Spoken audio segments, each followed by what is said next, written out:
नमस्कार साथियों, कैसे हैं आप लोग। आशा करते हैं आप लोग बहुत बढ़िया होंगे। तो दोस्तों आज हम लेकर आए हैं बिहार बिजली विभाग क्लर्क कारपेंटर्स स्टोर कीपर का ये प्रैक्टिस सेट है। प्रैक्टिस सेट नंबर 2 है। तो चलिए हम स्टार्ट करते हैं, सीधे क्वेश्चन पे आते हैं।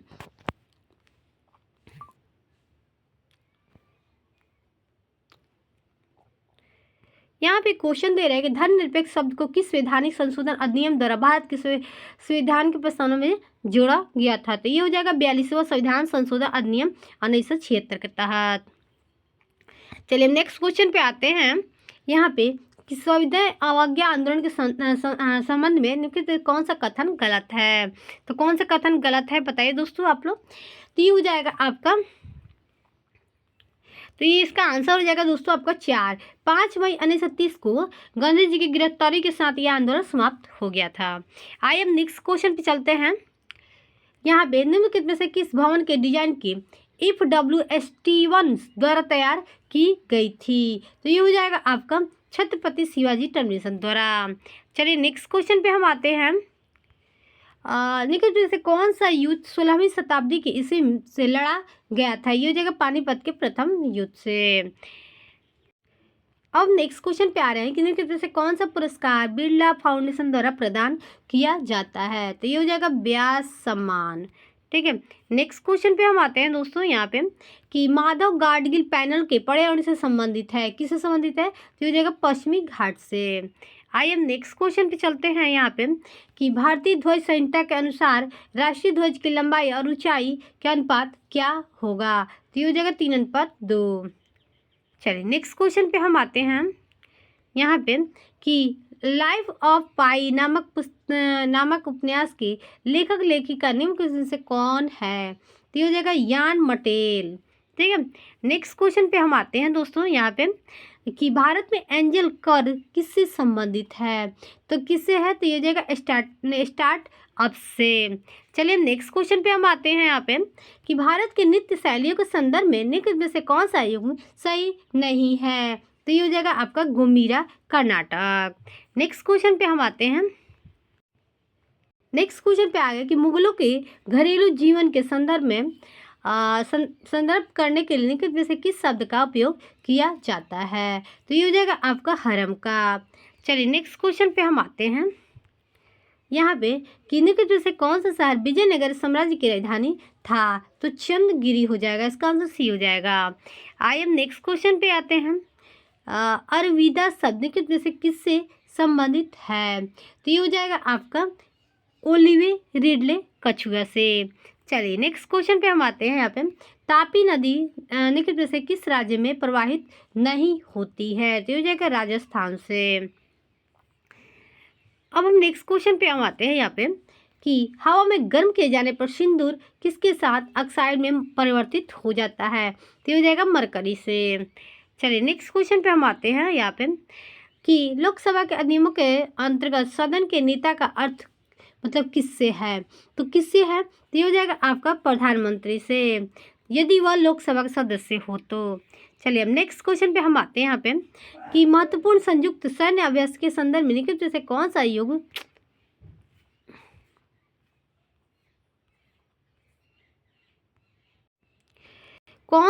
सही है। तो क्या हो जाएगा, इसका आंसर हो जाएगा आपका गरुड़ शक्ति भारत और इंडोनेशिया।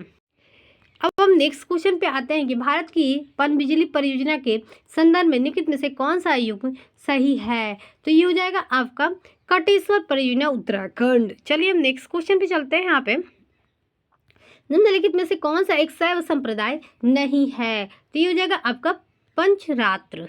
चलिए नेक्स्ट क्वेश्चन पे हम आते हैं यहाँ पे निम्नलिखित में से कौन सा धातु अभिक्रिया श्रृंखला के संदर्भ में संबंधित नहीं है। तो ये हो जाएगा आपका लेड, इसका आंसर ए हो जाएगा। आइए हम नेक्स्ट क्वेश्चन पे चलते हैं सीधे। दोस्तों अब आ चुका है मैथ का। तो मैथ का मैं आंसर बताती चलूँगी, आप लोग बनाने की कोशिश कीजिएगा। और यहाँ पे दे रहा है दो संख्याओं का लघुत्तम समावर्तक तथा महत्तम समावर्तक 75/5 है। यदि उसका अंतर 10 है तो इन दोनों संख्याओं का युग क्या होगा। तो इसका आंसर हो जाएगा 40। बनाने की कोशिश कीजिएगा आप लोग। चलिए अब आ रहे हैं यहाँ पे 16 मजदूर 8 घंटे कार्य करके किसी इमारत को बढ़ती स्थिति में गिरा सकते हैं। तो 24 मजदूर 12 घंटे कार्य करके एक दिन में समान इमारत को कितना गिरा सकते हैं। तो क्या हो जाएगा दोस्तों आपका, तो इसका आंसर हो जाएगा आपका 128/9। आइए हम नेक्स्ट क्वेश्चन पे चलते हैं दोस्तों। यहाँ पे दे रहा है इसका आंसर क्या हो जाएगा आपका, तो इसका आंसर हो जाएगा 648। चलिए हम नेक्स्ट क्वेश्चन पे चलते हैं। यहाँ पे दे रहा है कि एक रेलगाड़ी एक अस्थायी गति से चल रही है। रेलगाड़ी 340 मीटर लंबाई वाले एक पुल को 35 सेकंड में और 460 मीटर लंबी पुल वाले को 38 सेकंड में, तो रेलगाड़ी की गति क्या होगा। तो आप लोग बनाने की कोशिश कीजिएगा दोस्तों, मैं सिर्फ आंसर बताते चलूँगी आप लोग के बीच, ठीक है। तो इसका आंसर क्या हो जाएगा, तो आपका 144 आ जाएगा, ठीक है। अब हम देख रहे हैं यहाँ पे नीचे दिए गए चार्ट में मतलब Y1 Y2 मतलब 7 तक दिया है, तो आई इसमें ही क्वेश्चन होगा। तो ऐसे ही क्वेश्चन आएगा, आप लोग एग्जाम में ध्यान में रखिएगा। यहाँ पे देखिए वर्ष Y4 के लिए राजस्व घाटा इतना है, तो Y4 का लाभ क्या होगा, लाभ क्या होगा, तो इसका हो जाएगा आपका, इसका हो जाएगा 22,500। चलिए नेक्स्ट क्वेश्चन पे हम चलते हैं। यहाँ पे कि एक त्रिभुज की भुजा में 5, यहाँ पे एक त्रिभुज की भुजाओं के 5:2:1 ये त्रिभुज की परिमाप 88 मीटर है, तो सबसे बड़ी भुजा की लंबाई क्या होगी, तो ये हो जाएगा आपका 55 सेंटीमीटर। चलिए नेक्स्ट क्वेश्चन पे हम आते हैं। यहाँ पे दीपक और विनोद की गति के क्रमशः 19:12 के अनुपात में यदि विनोद की गति 84 मीटर है घंटा है, तो दीपक की गति क्या होगा, तो क्या होगा, इसका हो जाएगा आपका 133 किलोमीटर पर घंटा। आई एम नेक्स्ट क्वेश्चन पे एक वस्तु के 12.5% की छूट देने के पश्चात 5,845 में बेचा गया, तो वस्तु के अंकित मूल्य क्या होगा, तो क्या होगा, तो ये हो जाएगा 6,680।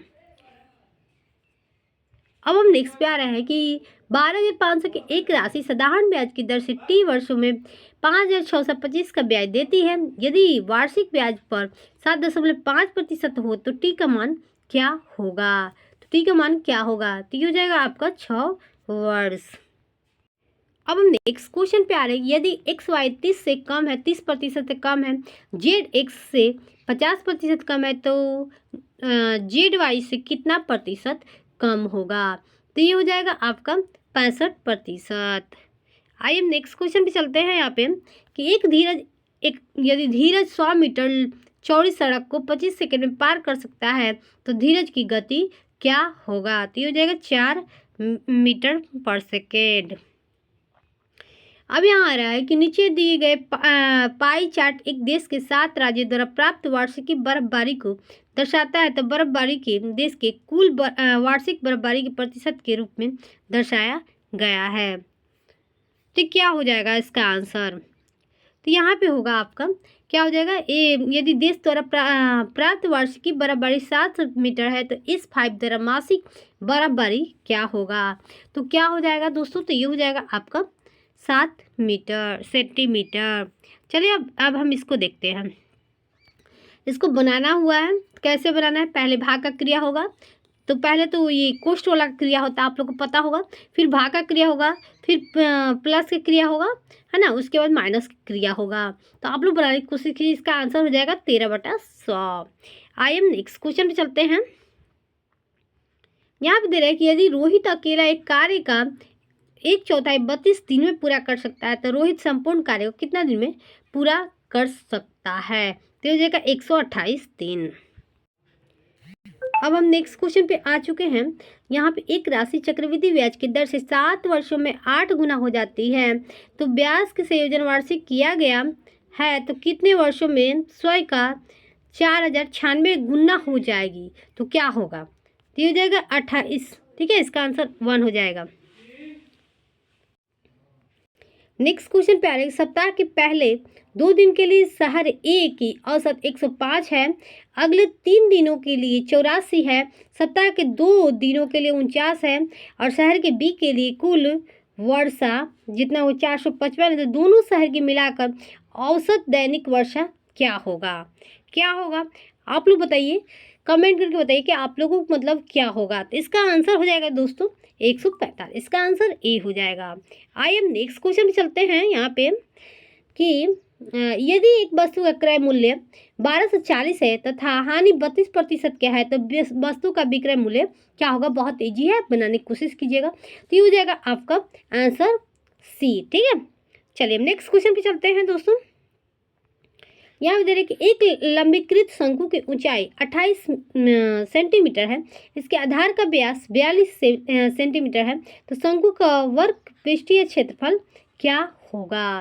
तो ये हो जाएगा आपका 2310 सेंटीमीटर। चलिए नेक्स्ट क्वेश्चन पे आ रहे हैं हम कि यदि 80 वस्तुओं का क्रय मूल्य 50 वस्तुओं के विक्रय मूल्य के बराबर है तो लाभ प्रतिशत क्या होगा? तो ये हो जाएगा आपका 60%। चलिए नेक्स्ट क्वेश्चन पे हम आते हैं।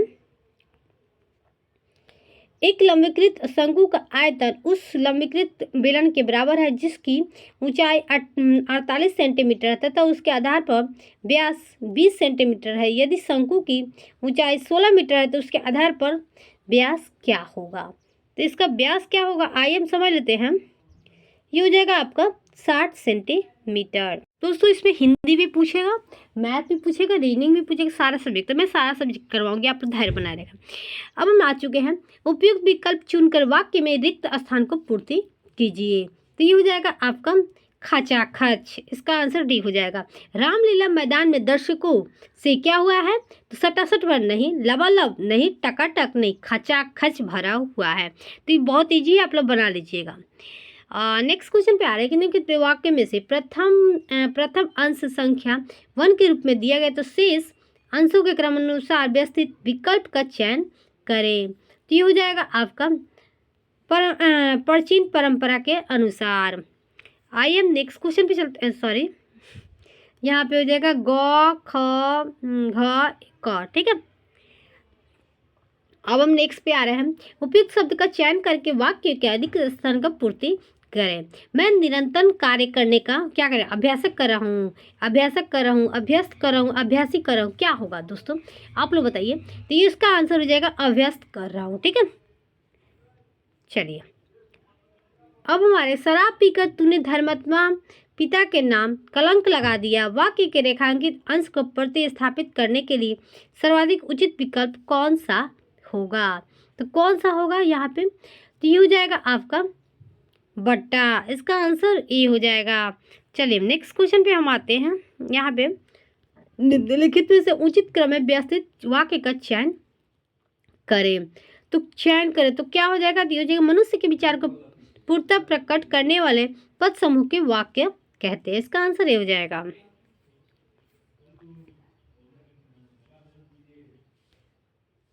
रिक्त स्थान को पूर्ति हेतु उपयुक्त विकल्प का चयन करें।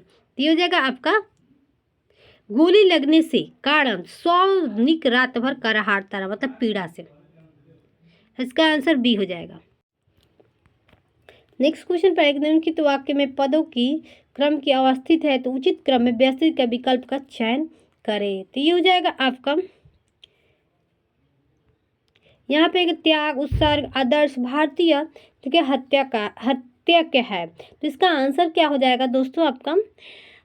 इसका आंसर हो जाएगा आपका, इसका आंसर होगा त्याग, उत्सर्ग, भारतीय साहित्य का आदर्श। ठीक है, चलिए नेक्स्ट क्वेश्चन पे हम चलते हैं। इसमें से चुन चुन के डालना है दोस्तों। ठीक है, तो आप लोग खोज खोज के डालना है। आप लोग बचपन में 9-10 में पढ़े होंगे। गंधास में लिखे गए शीतल शब्द का प्रयोग विलोम क्या होगा? तो क्या होगा? तो हो जाएगा उष्ण। अब हमारे गंधास के उचित शीर्षक निम्न विकल्पों का क्या होगा? तो ये हो जाएगा आपका जल। ठीक है, इसका आंसर डी हो जाएगा। अब जल और मानव जीवन का संबंध कैसा है? तो ये हो जाएगा आपका, इसका आंसर हो जाएगा सी, जल और मानव जीवन से संबंध अत्यंत घनिष्ठ। ठीक है दोस्तों, अब हम आ चुके हैं रीजनिंग में। रीजनिंग में पूछेगा तो इसका स्प्रेड का हो जाएगा 45, तो इसका क्या हो जाएगा? इसका कुट भाषा क्या होगा? तो ये हो जाएगा आपका 27। इसका आंसर सी हो जाएगा। नेक्स्ट क्वेश्चन पे हम आते हैं। यहाँ पे कि म्यांमार का क्या होगा? तो पाकिस्तान का क्या होगा? पाकिस्तान का क्या होगा? तो ये हो जाएगा आपका रुपया। इसका आंसर सी हो जाएगा। नेक्स्ट क्वेश्चन पे हम आते हैं दोस्तों। यहाँ पे कि एन के बाद एल, उसके बाद जे, फिर एच, तो घटते क्रम में जा रहा है, तो यहाँ पे क्या होगा, यहाँ पे क्या होगा, तो यहाँ पे होगा आपका एफ क्यू पी, इसका आंसर बी हो जाएगा। आइए हम नेक्स्ट क्वेश्चन पे चलते हैं। 8 9 फिर 17 फिर 44, इसके बाद क्या होगा, कैस किस हिसाब से बना है, आप लोग खुद सोचिए। 16 आप लोग सोचिए, दिमाग लगाइए, हो सकता है तो दिमाग लगाइए, दिमाग लगा बताइए। तो इसका आंसर 108 आएगा। अब 108 कैसे आएगा, आप लोग खुद सोचिए, अब बताइए, ठीक है। अब हम चलते हैं नेक्स्ट क्वेश्चन पे। अब नेपाल, एशिया, काठमांडू किसके अंतर्गत आएगा, तो ये हो जाएगा आपका 1, इसका आंसर आ जाएगा। पहले एशिया आएगा, फिर काठमांडू, फिर नेपाल, सॉरी नेपाल आएगा, फिर काठमांडू आएगा, क्योंकि नेपाल की राजधानी जो होती है काठमांडू होती है, राइट, ठीक है। अब हम समझते हैं, यहाँ पे दे रहे हैं कि 8 दोस्त ए बी सी डी मतलब जी तक है, तो एच तक है, और जी के भोजन के लिए एक गोल मेज के चारों ओर एक दूसरे की तरफ मुंह करके बैठे हैं। ए एफ के सामने है, और बी के दाएं तीसरे स्थान पे है, जी एफ और डी के बीच है, और यहाँ पे एच डी के बाएं ओर है, और ई सी और ए के बीच है। सी के दाएं तीसरे स्थान पे कौन बैठा है, तो ये हो जाएगा आपका क्या होगा, तो इसका आंसर हो जाएगा आपका सी होगा, ठीक है, इसका आंसर सी होगा। दी गए विकल्प पर असंगत का चयन करें, तो इसका आंसर जो होगा वो हो जाएगा आपका शुतुरमुर्ग, ठीक है। अब देखिए यहाँ पे भी देखा है कि बाएं छोर पर कौन बैठा है, 98 नंबर क्वेश्चन, तो 98 आप लोग खुद बनाना होगा, तो बनाना होगा तो क्या हो जाएगा इसका आंसर, तो ये हो जाएगा एस, ठीक है। अब हम आ रहे हैं यहाँ पे दे रहा है कि दिए गए विकल्प में असंगत मतलब सबसे अलग संख्या क्या होगा, सबसे अलग संख्या क्या होगा, तो ये हो जाएगा 545। आप लोग खुद बनाकर देखिए कैसे हो रहा है।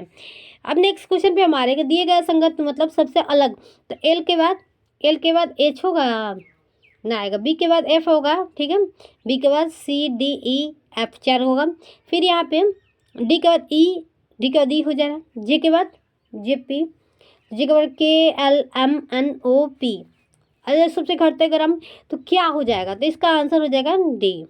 आइए हम नेक्स्ट क्वेश्चन पे चलते हैं। आप लोग ये बनाना होगा, तो कैसे बनाना होगा, सबसे क्रिया किसका करना होगा, तो इसमें प्लॉट देना है, ठीक है, जहाँ जहाँ पे प्लस है, ठीक है, तो यहाँ पे क्या करना है, चेंज कर देना है, ठीक है, गुना को चेंज करना है, ठीक है, घटाव की जगह पे गुना और गुना की जगह पे घटाव करके बनाना है, और उसका आंसर देखना है कि आंसर आपका आ क्या रहा है, तो इसका आंसर डी हो जाएगा। चलिए नेक्स्ट क्वेश्चन पे हम आ रहे हैं। यहाँ पे दे रहा है कि विकल्पों को चयन करें, तो यहाँ पे क्या होगा, ठीक है, सोचिए, आप लोग सोच कर बताइए, तो यहाँ पे हो जाएगा आपका, यहाँ पे क्या होगा, तो यहाँ पे जो होगा आपका ए होगा। आइए नेक्स्ट क्वेश्चन पे अब आ रहे हैं हम। यहाँ पे उस विकल्प का चयन करें जो तीसरे पद के उसी प्रकार संबंधित जिस प्रकार दूसरे पद के पहले से संबंधित है, तो क्या होगा, तो ये हो जाएगा आपका भेड़, इसका आंसर डी हो जाएगा। चलिए नेक्स्ट क्वेश्चन पे हम आ रहे हैं। यहाँ पे एक निश्चित कुछ भाषा में इतना है अनहैप्पी को ये लिखा गया है, तो इसका क्या लिखा जाएगा, तो ये लिखा जाएगा आपका, इसका आंसर बी हो जाएगा। चलिए नेक्स्ट क्वेश्चन पे हम अब आ रहे हैं नेक्स्ट क्वेश्चन पे कि विकल्पों में एक्स के आकृति को चिन्हित आकृति की समाहित है, तो क्या हो जाएगा इसका आंसर, इसका आंसर हो जाएगा आपका बी, ठीक है। उस विकल्प का चयन करें जो तीसरी संख्या से उसी संख्या से संबंधित है जिस प्रकार पहले से दूसरी संख्या संबंधित है, तो इसका आंसर क्या हो जाएगा, तो इसका आंसर हो जाएगा 256। आइए हम नेक्स्ट क्वेश्चन पे चलते हैं। इसमें सबसे अलग क्या होगा, अगले संख्या पर क्या होगा, पहले इधर किया गया है, फिर इसको इधर मुड़ाया गया है, इधर किया गया है, फिर इधर किया गया है, ठीक है ना, अब फिर इधर किया गया है, फिर इधर किया, फिर इधर होगा, तो क्या होगा, इसमें से आंसर क्या होगा, आप लोग खुद सोच कर बताइए दोस्तों, क्या होगा इसका आंसर, इसका आंसर हो जाएगा आपका 1, इसका आंसर हो जाएगा 1, ठीक है, ये हो जाएगा। चलिए नेक्स्ट क्वेश्चन पे हम चलते हैं। यहाँ पे कि ए के बाद क्या हो जाएगा, ए के बाद बी सी डी, तीन को किया है, और ठीक है, तो इसका सी का डी ई एफ, ठीक है, एफ तो सब जगह पे आ रहा है, तो इसका आंसर हो जाएगा ये वाला। चलिए आप लोग खुद बनाइएगा, हम तो आंसर बताते चल रहे हैं। अब अरे कुछ बंदूकें मकड़ियाँ हैं, कुछ मकड़ियाँ किसान हैं, कुछ मकड़ियाँ किसान हैं, तो क्या होगा इसका आंसर? इसका आंसर जो हो जाएगा आपका इसका आंसर जो हो जाएगा आपका क्या होगा? सी होगा। ना ही निष्कर्ष निकलता है, ना कुछ बंदूकें किसान है, कुछ बंदूकें, यहाँ पे कुछ बंदूकें मकड़ियाँ हैं, तो मकड़िया बंदूक हो गई बी, आई मकड़िया एम, ठीक है, कुछ मकड़िया किसान है, किसान हो गए, ठीक है बा। और उसके बाद कुछ बंदूक किसान है, कुछ बंदूक किसान है, होता नहीं हो रहा है, टच भी नहीं कर रहा है, कुछ किसान बंदूक है, कुछ किसान बंदूक नहीं हो रहा है, तो ना वन निष्कर्ष वन निकल रहा है, टू निकल रहा है, इसका आंसर सी हो जाएगा।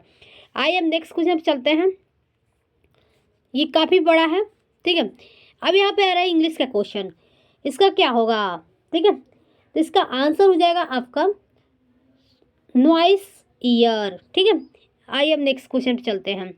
नेक्स्ट क्वेश्चन पे 72 नंबर को choose the option that we subscribe the meaning of following items and phase.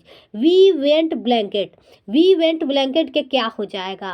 तो इसका आंसर हो जाएगा नोज ऑफ दी, जिसमें से कौन नहीं होगा, ठीक है। अब आ रहे हैं fill in the blanks with the appropriate give option, तो इसका आंसर क्या हो जाएगा? इसका आंसर हो जाएगा द, ठीक है। यहाँ पे the tiger and the lion belong to the cat family. चलिए नेक्स्ट क्वेश्चन पे हम आते हैं, यहाँ पे लिखा है the following question identify the correct sentence, तो ये हो जाएगा आपका, इसका आंसर हो जाएगा आपका 4 नंबर, ठीक है। अब अरे एंटोनम ऑफ नेसेसरी इज, तो क्या होगा? इसका आंसर हो जाएगा आपका सुपर फ्लोर, ठीक है। चलिए नेक्स्ट क्वेश्चन पे हम आ रहे हैं, यहाँ पे choose the most suitable preposition, तो यहाँ पे क्या हो जाएगा? यहाँ पे हो जाएगा आपका, यहाँ पे कंटेंटमेंट इज इसेंट्रियल डैश हैप्पीनेस, मतलब यहाँ पे 2 हो जाएगा। आइए चलते हैं नेक्स्ट क्वेश्चन पे। अब यहाँ पे आ रहा है कि find out the incorrect part of the following sentence, यहाँ पे क्या हो जाएगा? यहाँ पे हो जाएगा आपका इसका आंसर ए हो जाएगा।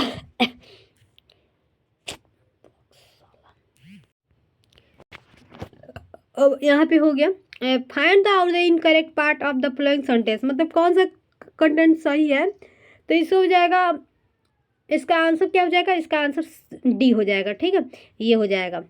चलिए नेक्स्ट क्वेश्चन पे हम चलते हैं, यहाँ पे आ रहा है fill in the blanks with appositive conjunction, तो यहाँ पे क्या हो जाएगा? तो यहाँ पे हो जाएगा आपका हैड सीन, ठीक है।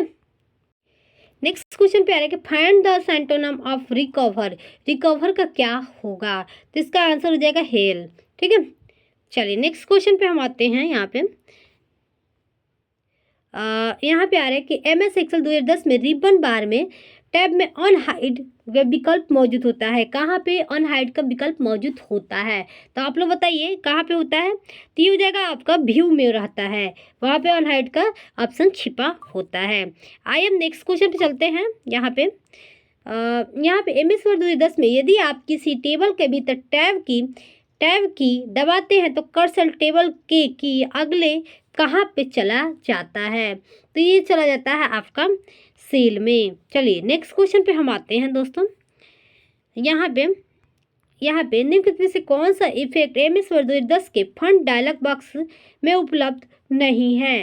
तो ये हो जाएगा आपका, किस में उपलब्ध नहीं है? तो ये हो जाएगा आपका फैंसी में, ठीक है।